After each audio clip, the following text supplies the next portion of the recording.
ഈ SFI എന്ന് പറയുന്നത് അല്ല. ഇപ്പം SFIക്ക് മുകളിൽ PFI ഉണ്ട്. SFIയെ കൺട്രോൾ ചെയ്യുന്നത്, റിമോട്ട് കൺട്രോൾ ചെയ്യുന്നത് PFI ആണ്. ഇതാണ് ശരിക്കുള്ള പ്രശ്നം. ഇത് ഇന്നും ഇന്നലെയും തുടങ്ങിയതല്ല. ഒരു 10 വർഷത്തിന് മേലായിട്ട് കംപ്ലീറ്റ് ഇടത് വലത് വിദ്യാർത്ഥി സംഘടനകളുടെ നിയന്ത്രണം, അത് KSU ആണേലും SFI ആണേലും അതിന്റെ നിയന്ത്രണം ജിഹാദി ഏറ്റെടുത്തിരിക്കുകയാണ്. ഇതാണ് അതിന്റെ ശരിക്കുള്ള ഇത് പോലീസിൽ ചെന്നാലും ഗവൺമെന്റിൽ ചെന്നാലും യൂണിവേഴ്സിറ്റിയിൽ ചെന്നാലും ഇനി കോടതിയിൽ ചെന്നാൽ പോലും അവിടെ എല്ലാം ഇരിക്കുന്നത് പഴയ SFIയുടെ യൂണിറ്റ് സെക്രട്ടറിമാരാണ്. അത് പോലീസ് സ്റ്റേഷൻ ആണെങ്കിലും കോടതി ആണെങ്കിലും ആശുപത്രി ആണെങ്കിലും ഗവൺമെന്റ് ആണെങ്കിലും ആ SFI യൂണിറ്റ് സെക്രട്ടറിയുടെ ആ ഐഡിയോളജിയാണ് അവരെ നയിക്കുന്നത്. അപ്പൊ അവരൊക്കെ ആ പാർട്ടി ലോയൽറ്റിയാണ് മുഖ്യം. ഈ ഡീനിനെയും അധ്യാപകരെയൊക്കെ, ഞാനടക്കം പലരും ഡീനിനെ അധ്യാപകരെയൊക്കെ ഇത് ഉത്തരവാദിത്തരഹിതമായിട്ട് ഈ കൊല ഫെസിലിറ്റേറ്റ് ചെയ്തു എന്നുള്ള കാര്യം നമുക്ക് മനസ്സിലായി. പക്ഷെ അവരും പഴയ SFIക്കാരാണ്. അവരിപ്പൊ CITU ആണ്. അപ്പൊ അവരും ഇതിനെ സപ്പോർട്ട് ചെയ്യുകയാണ്. ഇപ്പൊ ഈ കേരളത്തിന് പുറത്തുനിന്നുള്ള വിദ്യാർത്ഥികള് തമിഴ്നാട്ടിൽ നിന്നും കർണാടകത്തിൽ നിന്നും മറ്റ് സ്റ്റേറ്റിൽ നിന്നുള്ളത്, സ്റ്റേറ്റ് യൂണിവേഴ്സിറ്റി ആയതുകൊണ്ട് അവിടെ പഠിക്കുന്നുള്ളത് കൊണ്ടാണ് ഇത് പുറത്തറിഞ്ഞത്. അല്ലെങ്കിൽ ഇത് പുറത്തറിയില്ല. മലയാളികളല്ല ഇത് പുറത്ത് പറഞ്ഞിരിക്കുന്നത്. മലയാളി എല്ലാം മലയാളിയായി മാറിയിരിക്കുന്നു. അത് കോൺഗ്രസ് ആണെങ്കിലും കമ്മ്യൂണിസ്റ്റ് ആണെങ്കിലും വേറെ ഏത് പാർട്ടി ആണെങ്കിലും മലയാളി കുട്ടി എന്ന് പറയുന്നില്ല. ഇപ്പൊ അവിടെ ഉള്ളതെല്ലാം കമ്മി അടിമകളായി തീർന്ന മലയാളികളാണ്. അവർ പുറത്ത് പറയത്തില്ല, സാക്ഷിയും പറയത്തില്ല. ഇത് കോടതി വിചാരണയ്ക്ക് വരുമ്പോൾ കണ്ടോ, ഒരു ഈ കുട്ടികളാരും സാക്ഷി പറയത്തില്ല. യഥാർത്ഥത്തിൽ ഈ പിള്ളേരൊക്കെ ഇത് കാണുകയും ചിലർ വീഡിയോ റെക്കോർഡ് ചെയ്യുകയൊക്കെ ചെയ്തതാ. പക്ഷെ ആർക്കും റെക്കോർഡില്ല. ഇത് കോളേജ് അധികൃതർക്ക് 3-4 ദിവസമായിട്ട് അറിയാമായിരുന്നു. അവര് മൂടി വെച്ചു. ഇവരെല്ലാം കൂട്ടുപ്രതികളാണ്. ഇവരെല്ലാം ഈ കൊലപാതകത്തെയും രക്തം കുടിക്കുന്നതിനെ എല്ലാം ആസ്വദിക്കുന്നവരാണ് ഇവരെല്ലാം. പോലീസും അത് മറിക്കാൻ മാക്സിമം ശ്രമിച്ചു. പോലീസിന് കണ്ടാ അറിയാൻ മേലെ, ക്രൈം സീൻ കണ്ടാ അറിയാൻ മേലെ എന്താന്ന് നടന്നതെന്നുള്ളത്. അപ്പൊ ഇതിനകത്ത് സിസ്റ്റം കംപ്ലീറ്റ് ചൈനവൽക്കരിക്കപ്പെട്ടു. അതാണ് ഇതിൻ്റെ അകത്ത് കേരളത്തിൽ സംഭവിച്ചിരിക്കുന്നത്. അതിൻ്റെ അകത്ത് മനസാക്ഷിയൊന്നും ഒന്നുമില്ല. നരകത്തിൽ ചെന്നാൽ ചെകുത്താൻ ആയിക്കോളുക. നിങ്ങൾ പഠിക്കാൻ പോയോ, കേരളത്തിൽ പഠിക്കാൻ പോയോ, ചെകുത്താൻ ആയിക്കോളുക. അതൊരു അലിഖിത നിയമമായി മാറി. പോലീസിനോട് ചോദിച്ചാലും അധ്യാപകരോട് ചോദിച്ചാലും കോടതിയോട് ചോദിച്ചാലും മീഡിയയോട് ചോദിച്ചാലും ഈ കണ്ടു നിന്നവന്റെ അതേ മനസ്ഥിതിയിലാണ് കേരളത്തിലെ പത്രപ്രവർത്തകരും പോലീസും ജുഡീഷ്യറിയും ഒക്കെ ഇരിക്കുന്നത്. അവർക്ക് ആർക്കും ഇതിൻ്റെ അകത്തൊരു ഈ എന്താണ്, ഈ ഇങ്ങനെ ഒരു അപ്പനും അമ്മയ്ക്കും ഒരു കുട്ടിയെ നഷ്ടപ്പെട്ടതോ ജീവൻ നഷ്ടപ്പെട്ടതോ ഇതൊന്നും അവർക്ക് ആർക്കും പ്രശ്നമല്ല. അവർക്ക് അവരുടെ പാർട്ടി ഇങ്ങനെ വലുതാണ്, പാർട്ടി ഇന്ത്യ മുഴുവൻ ഭരിക്കണം, ആ പാർട്ടിയെ പാർട്ടി വളർത്തുക എന്നുള്ളതാണ് അവരുടെയൊക്കെ ഡ്യൂട്ടി. പാർട്ടി കാണിക്കുന്ന എല്ലാ കൊള്ളരുതായികളും പ്രൊട്ടക്ട് ചെയ്യുക, പാർട്ടി കുറ്റവാളികളെ വെറുതെ വിടുക, ബാക്കി പാവപ്പെട്ടവരെ ശിക്ഷിക്കുക, ആ രീതിയിലുള്ള ഒരു നടപടിയിലേക്ക് എല്ലാതും മാറി. ഇപ്പൊ ഒരു യൂണിവേഴ്സിറ്റി ചെന്ന HODമാരും പ്രിൻസിപ്പലും രജിസ്ട്രാറും വൈസ് ചാൻസലറും ആ ടീമുകളെല്ലാം അവന്മാരെല്ലാം കംപ്ലീറ്റ് അന്തംകമ്മികൾ. പോലീസ് സ്റ്റേഷനിൽ ചെന്ന പോലീസുകാർ, ഗവൺമെന്റ് ചെന്ന ഗവൺമെന്റ്, ആശുപത്രി ചെന്ന ഡോക്ടർ, ഇവരെല്ലാം കമ്മികളാണ്. ഇവരെല്ലാം അഡ്ജസ്റ്റ് ചെയ്തുള്ള കാര്യങ്ങളെ എഴുതത്തുള്ളൂ. യഥാർത്ഥത്തിൽ ഒരു പോസ്റ്റ്മോർട്ടം റിപ്പോർട്ടിൽ ഇത്രയല്ല കാണേണ്ടത്. ഇതിന്റെ കൂടിയ ക്രൂരതകൾ അതിൻ്റെ അകത്ത് വരേണ്ടത്. അത് കൃത്യമായിട്ട് റെക്കോർഡ് ചെയ്തിട്ടുണ്ടോ? കെവിന്റെ കേസിലാണേലും അഭിമന്യുവിന്റെ കേസിലാണേലും സിദ്ധാർത്ഥിന്റെ കേസിലാണെങ്കിലും ഇത് പോസ്റ്റ്മോർട്ടത്തിൽ തന്നെ, ഇൻക്വസ്റ്റിലും പോസ്റ്റ്മോർട്ടത്തിലും തന്നെ അട്ടിമറി ആരംഭിക്കുകയാണ്. പിന്നെ ഇത് കോടതി വരുമ്പോൾ എന്ത് കിട്ടും എന്നാ പറയുന്നത്? ഒന്നും കിട്ടത്തില്ല, ആർക്കും ഒരു ശിക്ഷയും കിട്ടത്തില്ല. ഇപ്പൊ എല്ലാവരും ഓടി കീഴടങ്ങുക. കമ്മികളെല്ലാം ഈ ജനരോഷം ഭയന്ന് എല്ലാവരും ഓടി കീഴടങ്ങുകയാണ്. എന്തിനാ ഈ കീഴടങ്ങുന്നത്? കീഴടങ്ങിയാൽ ഇവർക്കറിയാം ഒരു ശിക്ഷയും കിട്ടത്തില്ല എന്ന്.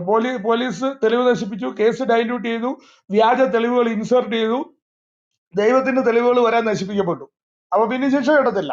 അപ്പൊ കുറച്ചു ദിവസം അവിടെ കിടന്നിട്ട് ജാമ്യത്തിലിറങ്ങി വീണ്ടും സംഘടനാ പ്രവർത്തനം തുടരും. കോടതി ചെല്ലുമ്പോഴും ഇതൊക്കെ തന്നെ പറ്റത്തുള്ളൂ. കോടതിയെ കുറ്റം പറഞ്ഞുകൊണ്ട് കാര്യമില്ല. കാരണം പോലീസ് തെളിവ് കൊടുത്തിട്ടില്ല, പോസ്റ്റ്മോർട്ടം തെറ്റാണെങ്കിൽ പിന്നെ കോടതിക്കും ശിക്ഷിക്കാൻ പറ്റത്തില്ല. അപ്പൊ ഇതൊക്കെയാണ് ഇതിനകത്ത് നടത്തുന്ന കാര്യം. കോട്ടയത്തെ SFIക്കാരനായിരുന്നു കെവിൻ.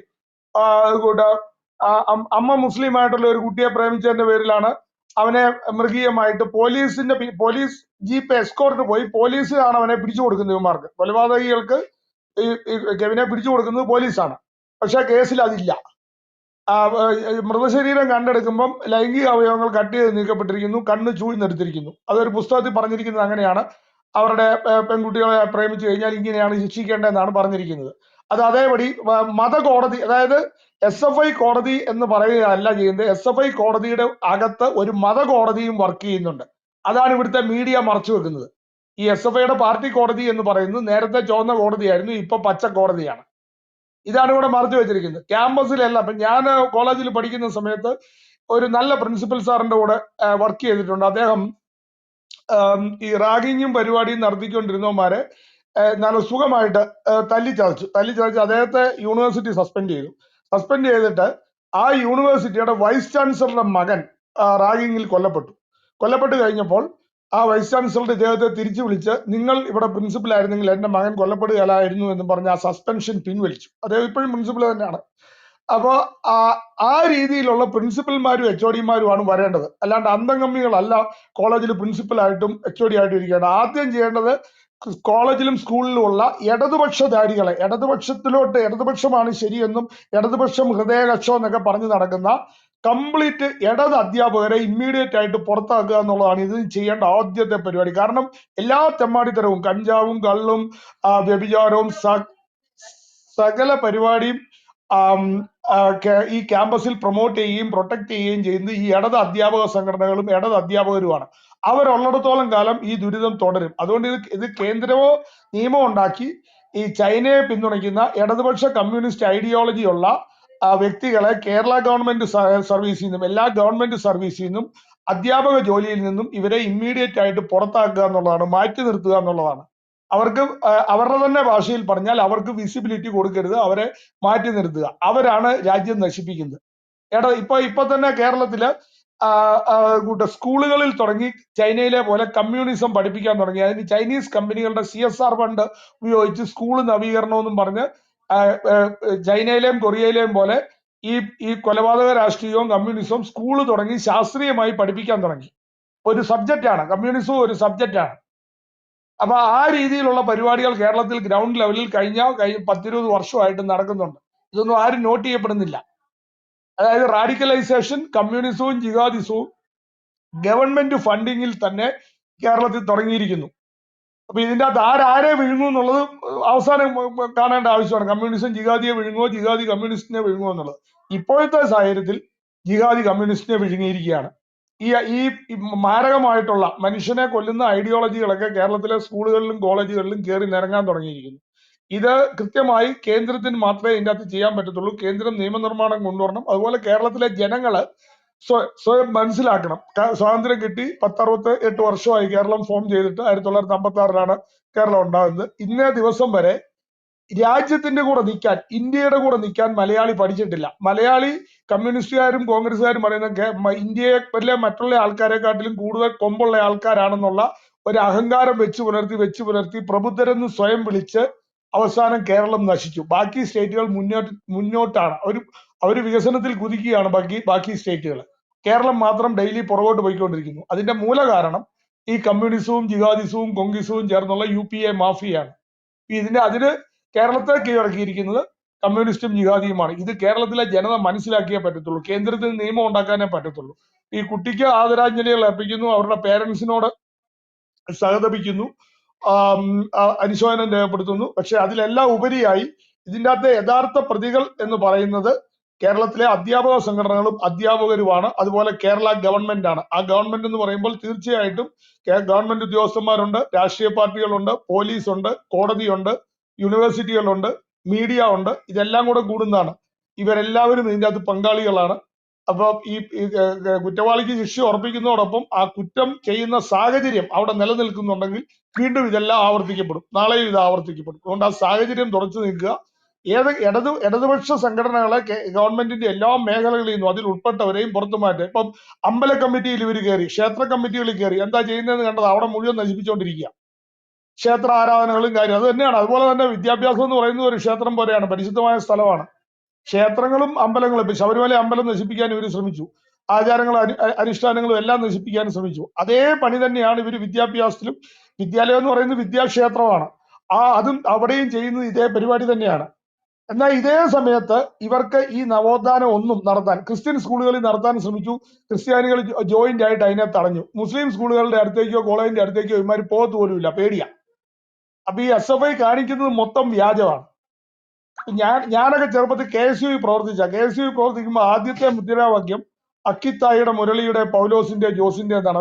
ഈ കമ്മ്യൂണിസ്റ്റുകാർ കൊന്ന KSUക്കാരുടെ ലിസ്റ്റാണത്.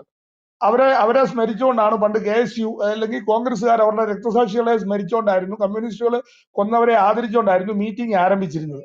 ഇപ്പം കമ്മ്യൂണിസ്റ്റും കോൺഗ്രസും ഒന്നായി. കോൺഗ്രസ് അവരുടെ രക്തസാക്ഷികളെ മറന്നു, കമ്മ്യൂണിസ്റ്റുകളുടെ കൊലപാതക രാഷ്ട്രീയത്തിന് കോൺഗ്രസും പിന്തുണയ്ക്കുകയാണ്. ആ അവസ്ഥയിലോട്ടാണ് കാര്യങ്ങൾ വന്നിരിക്കുന്നത്.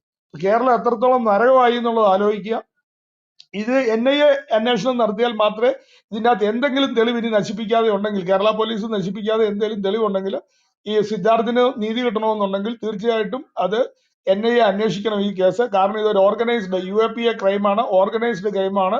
ലോകത്തിലെ ഏറ്റവും വലിയ ഭീകര സംഘടനയായ കമ്മ്യൂണിസ്റ്റ് പാർട്ടിയും അതിന്റെ കുട്ടിക്കമ്മികളായ SFIയും കൂടിയാണ് ഇത് ചെയ്തിരിക്കുന്നത്. അത് ശാസ്ത്രീയമായിട്ടാണ് ഇവന്മാർ ചെയ്തിരിക്കുന്നത്, ശാസ്ത്രീയമായിട്ട് തെളിവ് നശിപ്പിച്ചിട്ടുണ്ട്.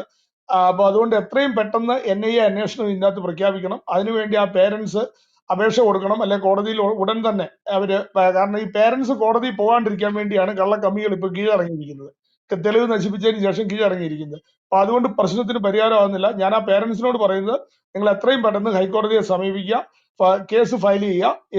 ഇതിൽ കൃത്യമായിട്ടുള്ള ഗവൺമെന്റിന്റെ ഇൻവോൾവ്മെന്റ് പ്രൂവ് ചെയ്യുക. സ്റ്റേറ്റ് ഗവൺമെന്റിന്റെ ഇൻവോൾവ്മെന്റ് പ്രൂവ് ചെയ്ത് കഴിഞ്ഞാൽ കേന്ദ്ര ഏജൻസിയുടെ അന്വേഷണം വരും. അപ്പൊ കുറ്റവാളിക്ക് ശിക്ഷ കിട്ടാൻ ചാൻസ് ഉണ്ട്. അത് ചെയ്യണമെന്ന് വിനീതമായിട്ട് താല്പര്യപ്പെടുന്നു. എന്ന് മാത്രമല്ല, നമ്മുടെ മീഡിയകളിൽ കഴിഞ്ഞ ദിവസം നടന്ന അന്തിച്ചർച്ചകൾ കംപ്ലീറ്റ് SFIയെ വെള്ളയടിക്കാൻ വേണ്ടിയായിരുന്നു. വാർത്ത വായിക്കുന്നവനും ആങ്കറും എഡിറ്ററും എല്ലാം അന്തംകമ്മിയാണ്.